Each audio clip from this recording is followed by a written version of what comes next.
पहला प्रश्न है, ई कॉमर्स क्या है, इसका संक्षिप्त में परिचय दीजिए। तो ई कॉमर्स क्या है?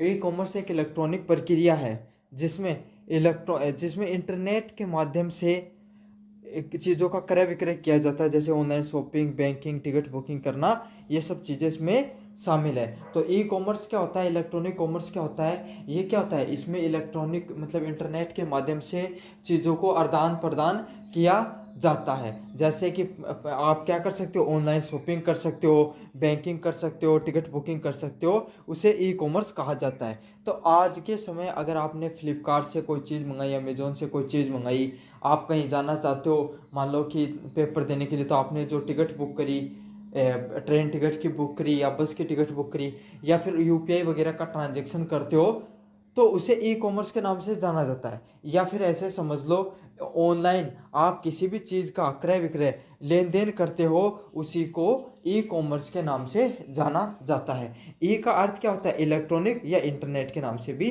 जानते हैं। 2 नंबर प्रश्न है, ई कॉमर्स का प्रमुख स्कोप क्या है? तो ई कॉमर्स है वो बहुत ही मतलब व्यापक है। समझ में आ गया? व्यापक मतलब क्या, बहुत ही बड़े स्तर पर यह चीज़ होती है। यहाँ पर खुदरा व्यापार, थोक व्यापार, डिजिटल उत्पादकों की बिक्री, ऑनलाइन सेवाएं, ऑनलाइन बैंकिंग। तो देखो मैं आपको सीधा समझा देता हूँ, ई कॉमर्स क्या होगा, एक छोटा सेक्टर नहीं है। जैसे आप बाजार में जाते हो ना, तो वहाँ पर 10 प्रकार की दुकानें देखते हो, ऐसे ही ई कॉमर्स में भी आपको 10 प्रकार की चीज़ें देखने को मिलती हैं। तो यहाँ पर डिजिटल जो प्रोडक्ट होते हैं, जैसे ऑनलाइन सेवाएं हो गई, आप ऑनलाइन कोई भी कार्य करवा सकते हो। जैसे पढ़ रहे हो आप, ऑनलाइन हॉस्पिटल की सेवाएं भी आने लग गई आजकल, तो हर प्रकार की सेवाएं हैं वो ऑनलाइन उपलब्ध होती हैं। ऑनलाइन बैंकिंग तो होती है, यूपीआई के माध्यम से डेबिट आप अपना रुपयों का ट्रांजैक्शन कर सकते हो, नेट बैंकिंग यूज कर सकते हो।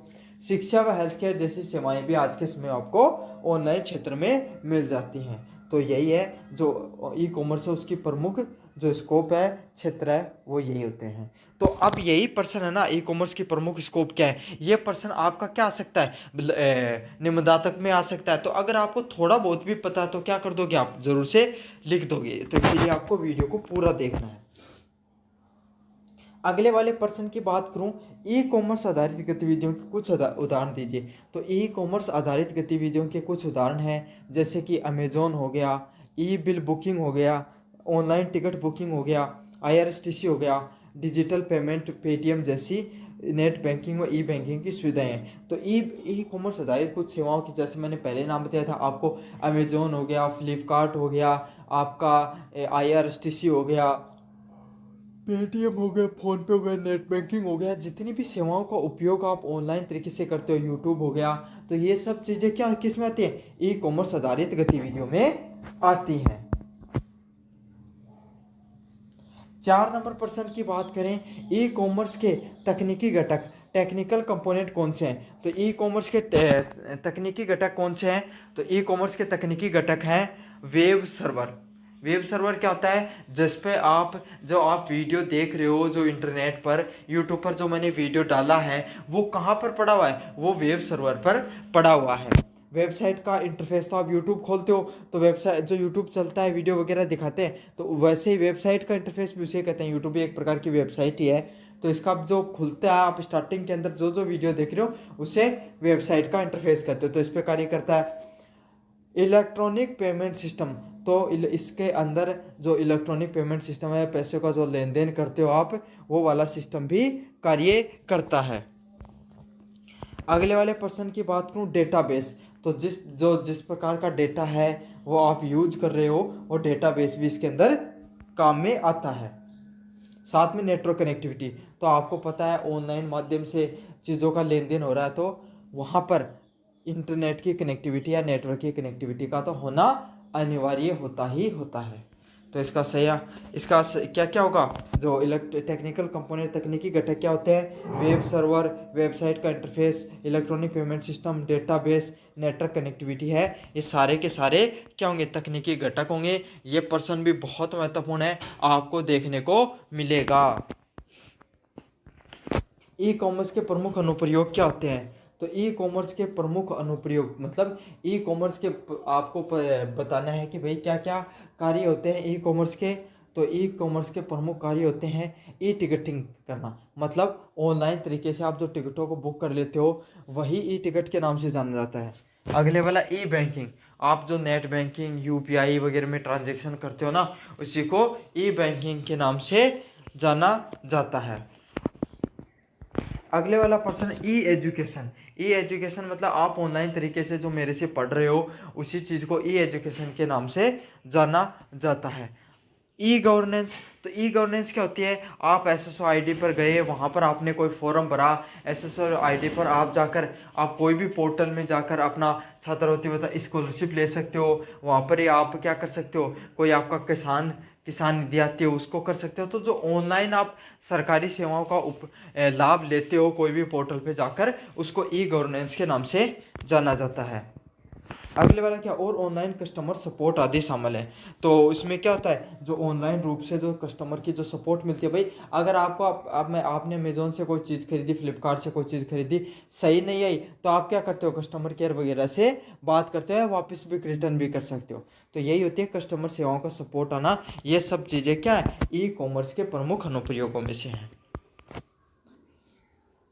ई कॉमर्स फ्रेमवर्क क्या होता है, तो ई कॉमर्स का फ्रेमवर्क संरचना है जो ई कॉमर्स के संचालन को क्या बनाती है, सक्षम बनाती है।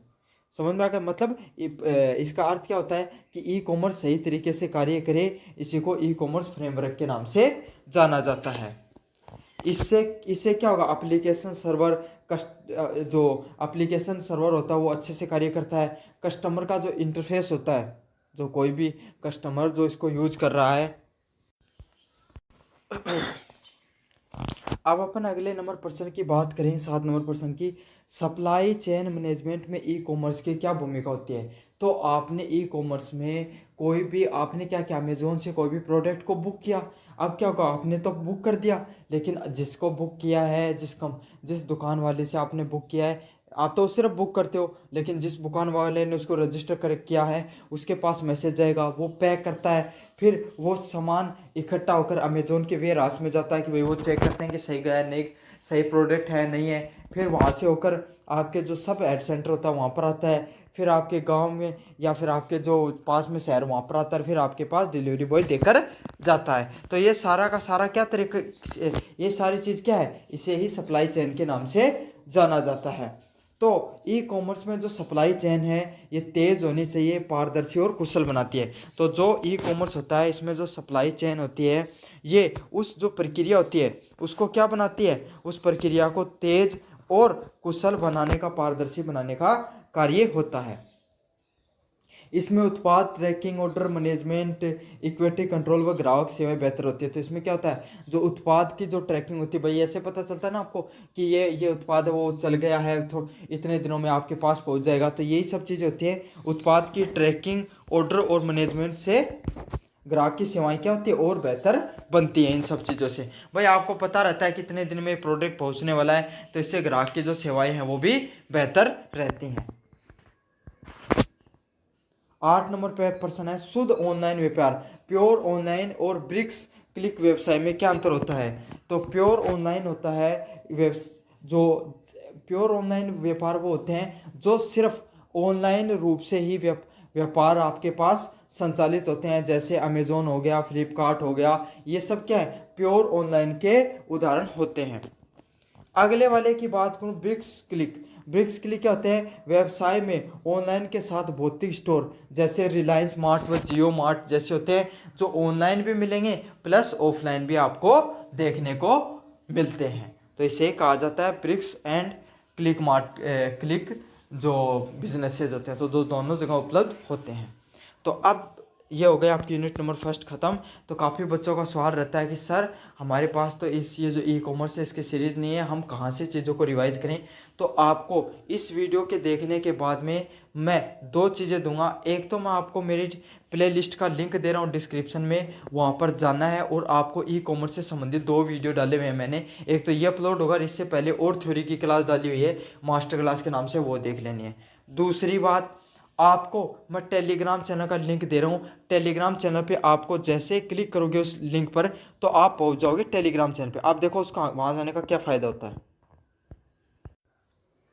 तो आप जैसे टेलीग्राम पे पहुंचोगे, आप पहुंच जाओगे हमारे जो टेलीग्राम चैनल है, यहाँ पर देख सकते हो आप ऐसे टेलीग्राम चैनल पे पहुंच जाओगे जिस पे लगभग 4,636 हैं सब्सक्राइबर के आसपास हैं, और भी बढ़ जाएंगे धीरे धीरे।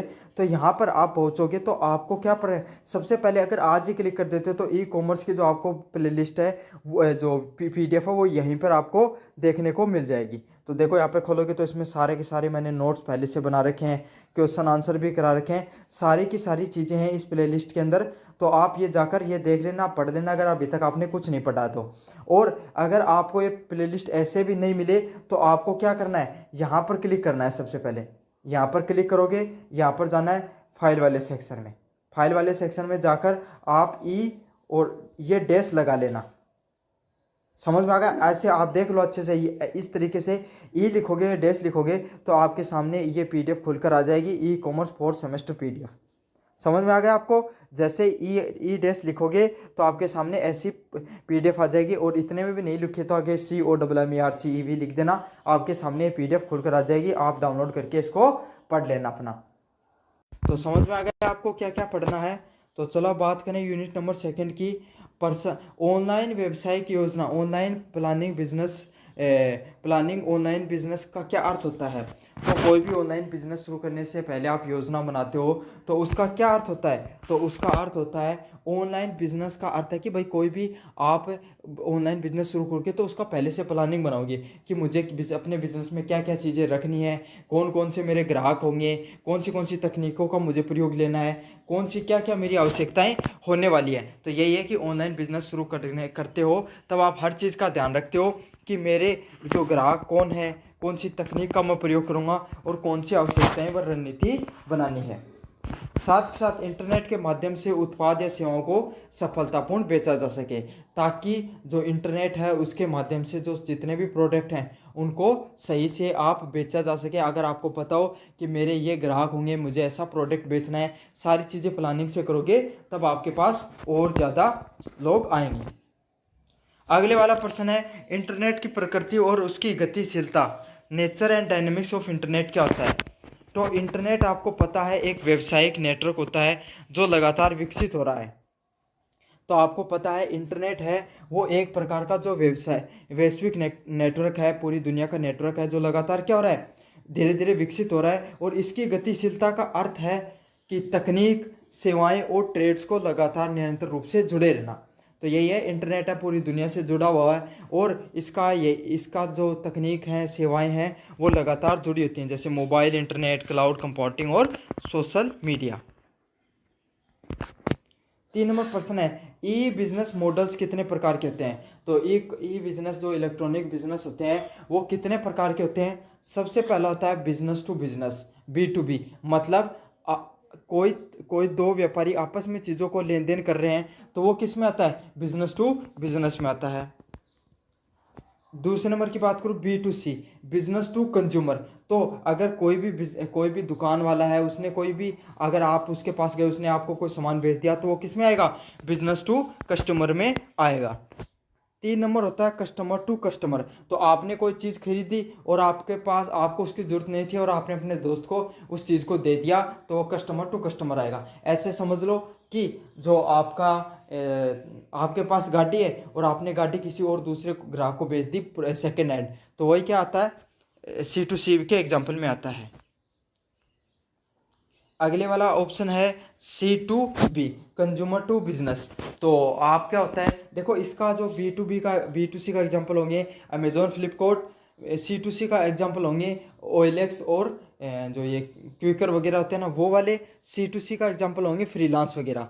तो इसमें क्या होगा, C2B में जो जैसे कि आपको पता है मुझे क्या होता है, कंटेंट बनाने की ज़रूरत पड़ती है, PDF वगैरह या वीडियो में एडिटिंग वगैरह की ज़रूरत पड़ती है।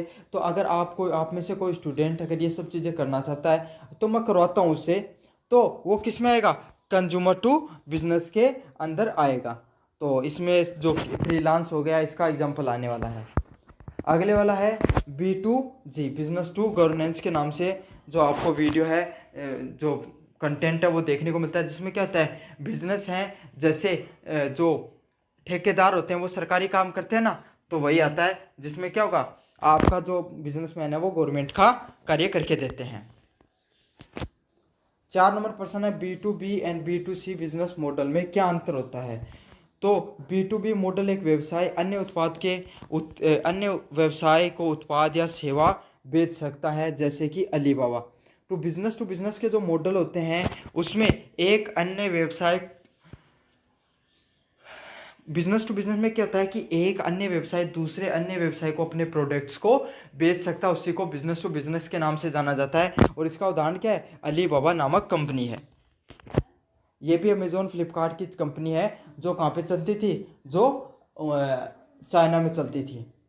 B2C बिजनेस टू कंज्यूमर, तो इसमें क्या होता है, आप सीधे ग्राहक को अपने उत्पाद को बेच सकते हो, उसे B2C के नाम से जाना जाता है, जैसे अमेजोन और फ्लिपकार्ट।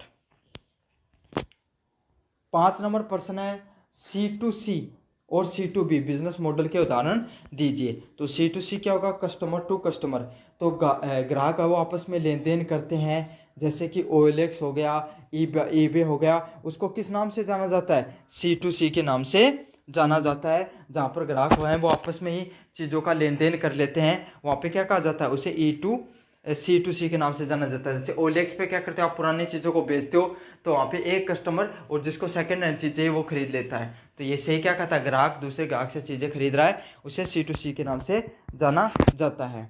अगले वाले पर्सन की बात करूँ, C2B कस्टमर टू बिजनेस, इसका उदाहरण क्या होगा, कस्टमर टू बिजनेस का इसका उदाहरण होगा ग्राहक व्यवसाय को सेवा या आइडिया देता है, जैसे कि फ्रीलांस वेबसाइट पर काम करना। तो C2B क्या होता है, कस्टमर टू बिजनेस, जो ग्राहक होता है ना वो बिजनेसमैन को आइडिया देता है कि आप अगर कोई भी बड़ी कंपनी को अगर कुछ वगैरह कोई काम कराना है, जैसे फोटो एडिटिंग करानी है, तो वो क्या करेगा, एक लड़के को हायर कर लेंगे और वो क्या करे, उसके लिए काम करके देगा, उसे फ्रीलांसर के नाम से जाना जाता है। आपने भी काफ़ी बार फ्रीलांसिंग का नाम सुना होगा। 6 नंबर प्रश्न है, वेबसाइट डिज़ाइनिंग में किन बातों का ध्यान रखना चाहिए। तो कोई भी वेबसाइट डिज़ाइन कर रहे हो उसमें किन बातों का ध्यान करना चाहिए। तो वेबसाइट डिज़ाइन में आपको जो उपयोग करेगा उसको अच्छा एक्सपीरियंस होना चाहिए, उसको अच्छा अनुभव होना चाहिए, जब वो देखे तो उसको देखने में अच्छी लगनी चाहिए वेबसाइट। उसका इंटरफेस है जो देखने में क्या होना चाहिए, आकर्षक होना चाहिए। नेविगेशन में आसानी मिलनी चाहिए उस सामने वाले व्यक्ति को। मोबाइल फ्रेंडली डिज़ाइन होना चाहिए उसका, और तेज़ लोडिंग टाइम होना चाहिए। तो कोई भी आप वेबसाइट डिज़ाइन करवाते हो उसमें जो सामने वाला है उसको अच्छा अनुभव आना चाहिए जब वो उस वेबसाइट को चलाए। उसका इंटरफेस है, इंटरफेस भी बढ़िया होना चाहिए, चलाने में आसानी होनी चाहिए। तो ये सारी चीज़ें कोई भी वेबसाइट में होनी चाहिए। अगले वाला प्रश्न है, ऑनलाइन व्यवसाय के लिए आवश्यकताओं का मूल्यांकन कैसे किया जाता है। तो आपको पता है ऑनलाइन व्यवसाय में किन किन चीज़ों की ज़रूरत होगी। तो आपको क्या क्या चीज़ों की ज़रूरत होती है। सबसे पहले कोई भी बिजनेस को चलाने के लिए किस चीज़ की ज़रूरत होती है, ग्राहक की ज़रूरत होती है। फिर आप किस चीज़ का ध्यान रखते हो, कंपटीशन, मतलब भाई अगर आप कोई ऐसा प्रोडक्ट बेच रहे हो जिसमें कम कंपटीशन, आप ही बेच रहे हो, तो क्या होगा, तो आपको ज़्यादा बेनिफिट होगा। और ऐसा प्रोडक्ट बेच रहे हो जिसमें ज़्यादा कंपटीशन है, तो क्या होगा, आपको पता आपका प्रोडक्ट बिके तो होगा लेकिन कम बेचने के चांसेस है, क्योंकि उसमें आपसे बड़े प्लेयर पहले से बैठे होंगे। अगला क्या, तकनीकी साधन भी होने चाहिए आपके पास, इंटरनेट या और ज़्यादा साधन भी होने चाहिए। तकनीकी साधन होंगे तभी आप क्या करोगे, ऑनलाइन व्यवसाय को अच्छे से बढ़ा पाओगे। अगले वाला है ऑनलाइन भुगतान के विकल्प। तो आपके पास ऑनलाइन ट्रांजैक्शन के विकल्प होने चाहिए। आपके पास credit card, debit card, UPI, cash on delivery जैसे सारे ऑप्शन आपके पास होने चाहिए। लॉजिस्टिक और सुरक्षा उपायों का विश्लेषण किया जाता है। तो आपके पास जो सामान को लेन देन से संबंधित जो चीज़ें हो गई, लॉजिस्टिक और सुरक्षा उपाय को भी विश्लेषण किया जाता है इन सब चीज़ों में। सिस्टम को डिजाइन, डेवलप और डिप्लॉय करने के लिए कैसे किया जाता है। तो कोई भी सिस्टम होता है उसको डिजाइन और डिप्लॉय करने के लिए क्या क्या चीज़ों को ध्यान में रखा जाता है। तो आपकी ये सारी मीनिंग को मैं समझाऊंगा। सबसे पहले बताएं डिजाइनिंग क्या होती है। तो उपयोगकर्ता इंटरफेस और प्रणाली की योजना बनाना। तो डिजाइनिंग यही होती है, कोई भी आपने जैसे आप कोई भी दुकान बनाते हो, कोई भी दुकान बनाई आपने, तो उस दुकान का आपको किस प्रकार की रखनी है, उसे तो डिजाइनिंग बोला जाता है। तो ऐसे आप ऑनलाइन में वो दुकान की होती है, वेबसाइट होती है। तो अमेजोन ने अपनी वेबसाइट बनाई, उस पर सबसे पहले क्या क्या चीज़ आएंगी, कौन से प्रोडक्ट सबसे ऊपर दिखेंगे, उसे क्या कहा गया, डिजाइनिंग के नाम से डेवलपिंग क्या होगा, तो आपको पता है आपने कोई दुकान बनाते हो तो वहाँ पर मिस्त्री लगाओगे, फिर वो आपका क्या बोलेंगे, फिर उसको जो डेकोरेशन वाले आएंगे, तो इसे क्या बोलते हैं, इसे डेवलपिंग बोलते हैं। लेकिन ऑनलाइन में चीज़ें कैसे कार्य करते हैं भाई, ऐप डिज़ाइनर है वो कोडिंग करेगा, वो सब चीज़ें उसमें की जाएंगी। आप डोमेन खरीदोगे, आप वहाँ पर क्या खरीदोगे, होस्टिंग खरीदोगे, तो वही चीज़ें हैं वो डेवलपिंग में आएंगी।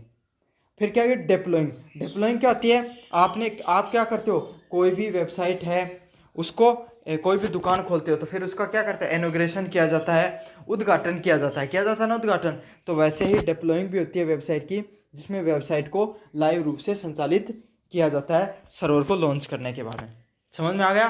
तो इसे क्या कहा जाता है, सिस्टम की जो सिस्टम है उसको डिजाइन करना और डिप्लॉय करना, इसके उदाहरण में आता है।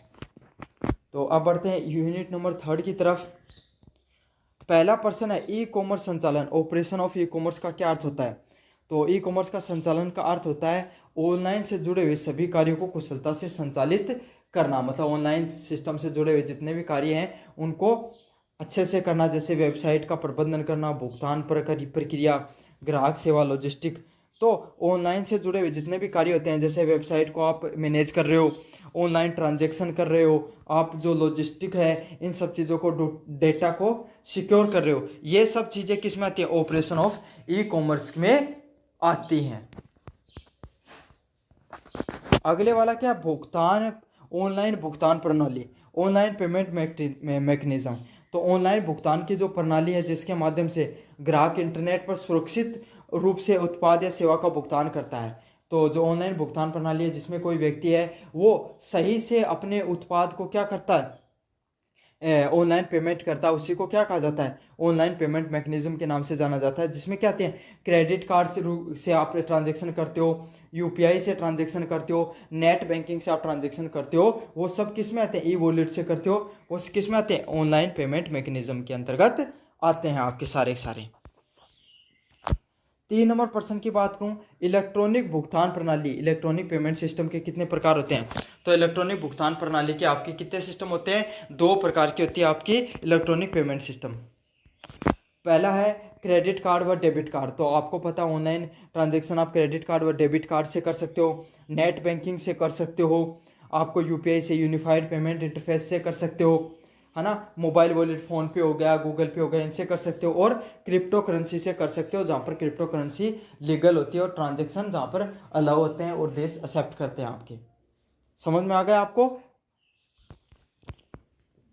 अगले वाला प्रश्न है भुगतान गेटवे, पेमेंट गेटवे क्या होता है। तो भुगतान गेटवे एक मध्यम, देखो पेमेंट गेटवे क्या होता है, आपने कोई भी फ़ोन पे पर अपने दोस्त को रुपए भेजा, तो आपने तो सिर्फ क्लिक किया और सामने वाले को पहुंच गया, लेकिन ऐसा नहीं होता है। उसमें क्या होता है, उसमें सबसे पहले आपने जब उसके पास क्लिक करोगे तो उसका मैसेज है वो किसके, सैटेलाइट के थ्रू बैंक वालों के पास जाता है, गेटवे के थ्रू। तो उससे पास होता है तो पहले वो ये चेक करता है कि यह ट्रांजेक्शन हो रहा है, ये लीगल है या नहीं है। फिर बैंक वाले उसको यस कर देते हैं कि हाँ भाई कर सकते हो, मेरा ही ग्राहक है। तो फिर वो वही गेटवे उसको लेकर जाता है कहाँ पर, जो दूसरे वाले के प्लेटफॉर्म पर, उस पर डिप्लॉय कर देता है। तो यही होता है जो ग्राहक, व्यापारी और बैंक के बीच में जो लेन देन की बीच में जो सुरक्षित प्रणाली है और उसे जो तीव्र करने का, फास्ट करने का कार्य करता है, उसे ही पेमेंट गेटवे के नाम से जाना जाता है। जैसे रोजर पे, पेयू एंड सीसी एवेन्यू। तो ये सारे के सारे नाम आपको याद कर लेने हैं, ये किसके होते हैं, पेमेंट गेटवे के उदाहरण होते हैं आपके, रोजर पे, पेयू व सीसी एवेन्यू। 5 नंबर प्रश्न है वेबसाइट पर विजिटर्स को आकर्षित करने के लिए आप क्या रणनीति अपना सकते हो। तो वेबसाइट पर आप अपनी वेबसाइट पर विजिटर्स को लाने के लिए क्या क्या कर सकते हो, एसईओ, सर्च इंजन ऑप्टिमाइजेशन है वो आप कर सकते हो। जैसे आप अपनी दुकान पर ग्राहकों लाने के लिए क्या क्या करते हो, आप बोर्ड लगाते हो, जगह जगह पर आपने बोर्ड लगाए होते हैं। आप अपने क्या कर सकते हो, पर्चा वगैरह जो भी बांटते हैं ना एडवर्टाइजमेंट के, होर्डिंग वगैरह वो लगा सकते हो, पैम्पलेट बंटवा सकते हो। साथ के साथ क्या कर सकते हो, ये सब चीज़ें होती हैं आपको क्या करती हैं, ताकि आपकी दुकान पर ज़्यादा से ज़्यादा लोग आएँ। तो उसी के लिए ऑनलाइन में क्या किया जाता है, एसईओ किया जाता है, सर्च इंजन ऑप्टिमाइजेशन किया जाता है। साथ ही साथ सोशल मीडिया पर मार्केटिंग कर सकते हो। आपको पता है आजकल काफ़ी इन्फ्लुएंसर ये करते हैं कि वो किसी अपने अकाउंट बना लेंगे सोशल मीडिया पर और उस पर डालते रहेंगे, तो इससे क्या होता है, उसकी फ़ैन फॉलोइंग बढ़ती रहती है। अगले वाला क्या है, ईमेल मार्केटिंग। आप ईमेल के माध्यम से भी अपनी मार्केटिंग कर सकते हो। ईमेल मार्केटिंग से भी काफ़ी लोग आपसे जुड़े हुए रहते हैं। अगले वाला बात करूं, पेड विज्ञापन। तो आप क्या कर सकते हो, गूगल ऐड के थ्रू पेड विज्ञापन भी कर सकते हो, जिससे नियमित कंटेंट क्या होता है, अपडेटेड रहता है आपका। तो यही इसका सही आंसर होगा। आप क्या कर सकते हो, सर्च इंजन ऑप्टिमाइजेशन कर सकते हो, सोशल मीडिया मार्केटिंग कर सकते हो, ईमेल मार्केटिंग कर सकते हो और गूगल ऐड है वो चला सकते हो। 6 नंबर प्रश्न है, वेबसाइट प्रचार, वेबसाइट प्रमोशन के प्रमुख टूल कौन से होते हैं। तो कोई भी वेबसाइट होती है उसको प्रचार करने के लिए जो प्रमुख टूल होते हैं वो कौन से होते हैं। सबसे पहले वाला गूगल एड्स। तो गूगल ऐड के माध्यम से आप क्या कर सकते हो, अपने ऐड वगैरह है वो आप चला सकते हो आपकी दुकान वगैरह के। दूसरा क्या है, फेसबुक व इंस्टाग्राम। तो फेसबुक व इंस्टाग्राम पे आप क्या कर सकते हो, रेगुलर तरीके से अपनी रील वगैरह बना सकते हो। इससे क्या होगा, आपकी वेबसाइट है वो प्रमोट होगी। अगले वाला एसईओ टूल। तो आप एसईओ जो कि अलग अलग ऑप्टिमाइजेशन के जो टूल हैं, कीवर्ड वगैरह सर्च वगैरह डालते हो, तो उसे एसईओ टूल के नाम से जाना जाता है। अगला उदाहरण बताओ, ईमेल कैंपेन। तो ईमेल के माध्यम से आपको पता है, आप कोई भी वेबसाइट को जब लॉगिन करते हो तो उसमें आपकी ईमेल डलाई जाती है। वो क्यों डलाई जाती है, कंपनी वाले इसको रख लेते हैं और कंपनी वाले आपको एडवर्टाइजमेंट करते रहते हैं उसके थ्रू। आप अपनी ईमेल के सोशल के ऑप्शन में जाकर देखना, वहाँ पर अलग अलग कंपनियों के ऑफर आए रहेंगे कि भाई टेक्स्ट बुक पे इतना पास मिल रहा है, रेड बस पे 300 रुपये की छूट मिल रही है ना। और अगर आपने और कोई चीज़ का मान लो, तो वो सब क्या करते हैं, ऐड करते रहते हैं। अगला क्या होगा, एफिलिएट मार्केटिंग। तो एफिलिएट मार्केटिंग कर सकते हो, अमेजोन फ्लिपकार्ट वगैरह हैं वो आपको एफिलिएट करने का भी ऑप्शन देते रहते हैं। अगले वाले पर्सन की बात करूँ, ई पेमेंट सिस्टम के जोखिम क्या होते हैं। तो ऑनलाइन पेमेंट करते हो तो उसका क्या क्या जोखिम होता है, उसका जोखिम होता है पहला, डेटा चोरी होना। तो आप क्या कर सकते हो, लोग क्या करते हैं आपके ऑनलाइन पेमेंट के लिए क्या क्या कर लेते हैं भाई। ऑनलाइन पेमेंट में जोखिम होता है कि पहले डेटा चोरी, आपका जो सूचना, आपका बैंक अकाउंट नंबर हो गया, ये सब वगैरह चोरी हो सकता है। अगले वाला फिशिंग अटैक। तो लोग आपको पता है ना, ऐसे डालते हैं कि आपको आपको मिली 8,000 रुपये की लॉटरी, इस पर क्लिक करो। तो आप क्लिक करते हो, 8 लाख रुपये निकालने के चक्कर में आपके अकाउंट में 8,000 रुपये पड़े होते हैं, वो भी उठ जाते हैं। गलत भुगतान करना। तो आपने किसी गलत व्यक्ति को ट्रांजेक्शन कर दिया, तो ये भी इसका एक नुकसान है। अगले वाला क्या, सिस्टम की हैकिंग करना। तो सामने वाला उसने अगर सिस्टम को ही हैक कर लिया, तो इससे भी क्या हो सकता है, आपका रुपया वो सही से नहीं पहुंचेगा।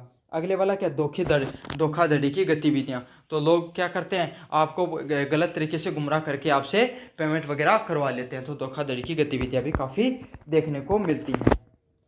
8 नंबर प्रश्न की बात करूँ, ई पेमेंट जोखिम प्रबंधन का क्या विकल्प होता है। तो आप ऑनलाइन पेमेंट में जो जोखिम प्रबंधन करने से क्या कर सकते हो, डेटा इंक्रिप्शन कर सकते हो। मतलब डेटा इंक्रिप्शन का अर्थ क्या होता है कि ऑनलाइन में जो भी आपका डाटा जाएगा वो इनक्रिप्टेड रूप में होगा, कोड के रूप में होगा, कोई भी उसको तोड़ नहीं सकता, हैकर वगैरह हैक नहीं कर सकते हैं। अगला क्या है, 2 स्तर प्रमाणीकरण, 2 फैक्टर ऑथेंटिफिकेशन। तो आप अगर 2 फैक्टर ऑथेंटिफिकेशन अलाउ कर देते हो, लागू कर देते हो, तो उसमें क्या हो जाता है, उसमें फ़ायदा होता है कि आपको पहले ओटीपी भी लगेगा और पासवर्ड भी लगेंगे, तो दोनों साथ होंगे, तो इसमें सिक्योरिटी और ज़्यादा बढ़ जाती है, कोई भी जल्दी से हैक नहीं कर पाएगा। सुरक्षित सर्वर का उपयोग। तो आप जिस भी सर्वर का उपयोग करो, जो पब्लिक वाईफाई हो गए, रेलवे स्टेशन पे, बस स्टॉप पे, उनका उपयोग आपको नहीं करना चाहिए। साथ के साथ जो आपका गूगल पे, फ़ोन पे वगैरह, इनको समय समय पर अपडेट करते रहा करो। इससे क्या होता है, बग वगैरह नहीं आते, वायरस वगैरह नहीं आते हैं। अगला क्या, धोखाधड़ी पहचान सिस्टम, फ्रॉड डिटेक्शन सिस्टम, उसका भी पता चलता है। तो ये सब चीज़ें हैं जो आपको ध्यान में रखनी है। अब अपन बात करेंगे यूनिट नंबर 4 की तरफ। तो यूनिट नंबर 4 है ई कॉमर्स की सुरक्षा, सिक्योरिटी इन ई कॉमर्स का क्या महत्व होता है। तो ई कॉमर्स की जो सुरक्षा है वो बहुत ज़्यादा महत्वपूर्ण है। क्यों महत्वपूर्ण है ई कॉमर्स में सुरक्षा, यह ग्राहकों को और सेवा प्रदाताओं के बीच में विश्वास बनाती है। तो ई कॉमर्स में क्या इंपॉर्टेंस होता है, ये आपको पता है, ग्राहक हो गया और जो सेवा प्रदाता है उसके बीच में विश्वास प्रदान करने का कार्य करती है। जैसे कि आपका डेटा चोरी नहीं हो, धोखाधड़ी नहीं हो आपके साथ, और साइबर हमले से आप बच सकते हो। तो इसीलिए कि भाई आपका जो डाटा है, आपका जो पेमेंट कर रहे हो, वो किसी गलत इंसान के पास नहीं जाए, वो चोरी से आपको बचाती है। अगले वाला प्रश्न, ई कॉमर्स के प्रमुख खतरे कौन से होते हैं? ई कॉमर्स के प्रमुख खतरे कौन से होते हैं? हैकिंग और डाटा चोरी होना। तो आप क्या कर सकते हो, आपको वो जो ही ई कॉमर्स होता है इसमें सबसे बड़ा खतरा यही होता है कि आपका डाटा है उसको हैक किया जा सकता है, उसको चोरी किया जा सकता है। दूसरे नंबर पर्सन की बात करूँ, फिशिंग अटैक होना। तो फिशिंग अटैक का अर्थ होता है कि आपके पास जो कंटेंट है, आपके पास जो लोग क्या करते हैं, आपके पास नकली ईमेल वगैरह भेजकर आपसे क्लिक करवा लेते हैं, इससे आपका डाटा चोरी हो जाता है, उसे फिशिंग अटैक बोला जाता है। अगला, वायरस और मॉलवेयर। तो आपको पता है लोग वायरस और मॉलवेयर डाल देते हैं, जो एप्लीकेशन ऐप वगैरह होते हैं उनमें बग आ जाते हैं। तो इससे क्या हो जाता है, लोगों का जो पैसा वगैरह है या लोगों की ट्रांजेक्शन तो करते हैं किसी और के पास है, लेकिन वो हो किसी और के पास जाता है, हैकर के पास चला जाता है। अगले वाला, पहचान की चोरी, आइडेंटिटी थेफ्ट। तो लोग क्या होते हैं, आपको जैसे ऐसे कहते हैं कि भाई एक आपका व्हाट्सएप पे आपके पास मैसेज आया कि मेरा नाम तो आपके दोस्त का मैसेज आया कि मेरा नाम तो वो है और मैं इस परेशानी में पड़ गया तो आप मेरे पास 5,000 रुपये इस नंबर पे भेज दो, और आप गलती से भेज देते हो, पता चलता है वो तो आपके दोस्त ने नहीं, किसी और ने आपकी आईडी हैक करके आपके पास करवा लिया है। तो उसे आइडेंटिटी थेफ्ट के नाम से जाना जाता है। अगले वाला, फर्जी वेबसाइट और धोखाधड़ी।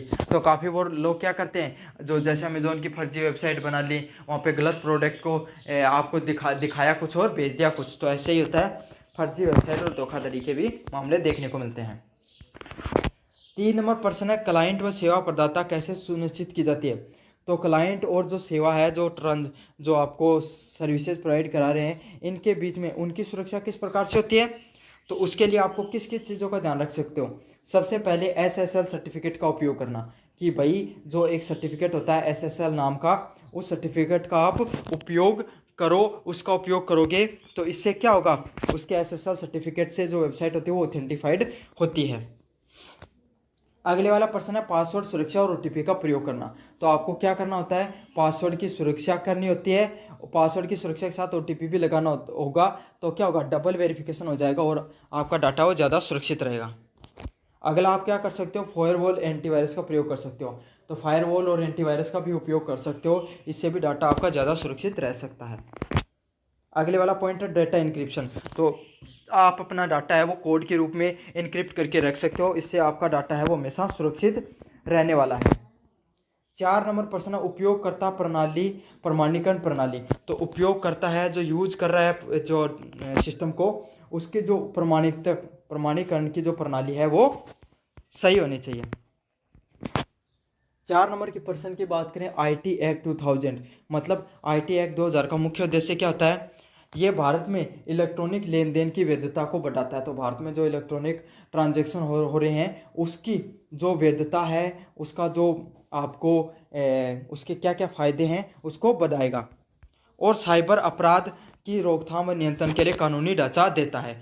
तो IT एक्ट 2002 का क्या कार्य है, ये आपको साइबर अपराध व रोकथाम के लिए पूरा कानूनी ढांचा आपको प्रदान करता है कि कोई भी लेन देन में फ्रॉड हो गया, और अगर कोई भी आपके पास आपका जो ऑनलाइन ट्रांजैक्शन किया उसमें फ्रॉड हो गया, तो उन सब चीज़ों पे आप कानूनी रूप से साइबर क्राइम में, साइबर पुलिस को आप इन्फॉर्म कर सकते हो। वो किसके थ्रू कर सकते हो, कौन से कानून के थ्रू? IT एक्ट 2000 के थ्रू कर सकते हो। जैसे IPC की धाराएं होती है ना, अगर आपने किसी का क्राइम किया तो वैसे ही इंटरनेट से संबंधित IT एक्ट 2000 होता है। और याद रख लेना, वर्तमान समय में IT एक्ट 2008 लागू है, इसमें अमेंडमेंट कर दिया गया था। इसमें क्या बोलते हैं अमेंडमेंट को?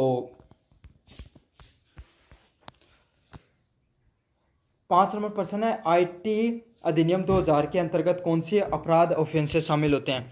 तो कौन से ऑफेंसेस अपराध शामिल होते हैं? हैकिंग। तो हैकिंग है वो क्या होता है, आप अगर IT एक्ट के तहत अगर हैकिंग करते हो तो आप एक प्रकार का अपराध कर रहे हो। कोई भी व्यक्ति का डाटा चोरी कर रहे हो तो भी आप एक प्रकार का अपराध कर रहे हो। अगले वाले प्रश्न की बात को, अनाधिकृत प्रवेश। तो आप किसी की बिना अनुमति लिए और कोई भी सर्वर में प्रवेश वगैरह करने का प्रयास कर रहे हो, तो ये भी आप क्या कर रहे हो, एक प्रकार का क्राइम कर रहे हो। अगले वाला है वायरस फैलाना, और अगर आप वायरस भी किसी के कंप्यूटर वगैरह में डाल रहे हो तो ये भी किस में आता है, एक प्रकार के ऑफेंस में आता है। तो ये समझ में आ गया आपको, IT एक्ट में ये सारी की सारी चीज़ें किस में आती हैं, गलत कार्यों में, ऑफेंसेस में आती हैं। 6 नंबर प्रश्न की बात कहूँ, सुरक्षित इलेक्ट्रॉनिक अभिलेख, सिक्योर इलेक्ट्रॉनिक रिकॉर्ड क्या होते हैं? तो सुरक्षित इलेक्ट्रॉनिक अभिलेख है, रिकॉर्ड्स वो होते हैं ऐसे इलेक्ट्रॉनिक दस्तावेज जिन्हें डिजिटल तकनीक द्वारा सुरक्षित किया जा सकता है। जिन्हें क्या कर सकते हो आप, डिजिटली आप चीज़ों को, तकनीकों के द्वारा चीज़ों को सही से सुरक्षित कर सकते हो, ताकि उनके साथ किसी भी प्रकार की छेड़छाड़ ना होए और प्रामाणिकता बनी रहे।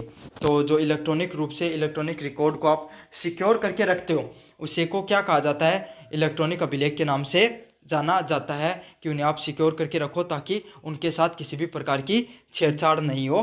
उसे इलेक्ट्रॉनिक रिकॉर्ड के नाम से। डिजिटल हस्ताक्षर क्या होते हैं? डिजिटल हस्ताक्षर आपके जो फिजिकल हस्ताक्षर होते हैं, इसी प्रकार के आपके डिजिटल हस्ताक्षर भी होते हैं। ये अगर आपने कोई भी पीडीएफ वगैरह या किसी पर डिजिटल हस्ताक्षर कर दें फिजिकल रिकॉर्ड पे, तो इस चीज़ की प्रमाणिकता हो जाती है कि भाई सही व्यक्ति के द्वारा भेजा गया। साथ के साथ डिजिटल हस्ताक्षर हैं भारत सरकार की संस्थाओं के द्वारा ही, कोई सर्टिफाइड अथॉरिटी के द्वारा ही बनाए जाते हैं। 8 नंबर प्रश्न, आईटी एक्ट 2000 में के अंतर्गत दंड, पेनल्टीज और न्यायिक प्रक्रिया जस्टिफिकेशन क्या है? तो आईटी एक्ट 2000 के अंतर्गत पेनल्टीज व न्यायिक प्रक्रिया क्या होती है? इसमें आपको 1 करोड़ का जुर्माना प्लस डेटा चोरी और कर लग सकता है।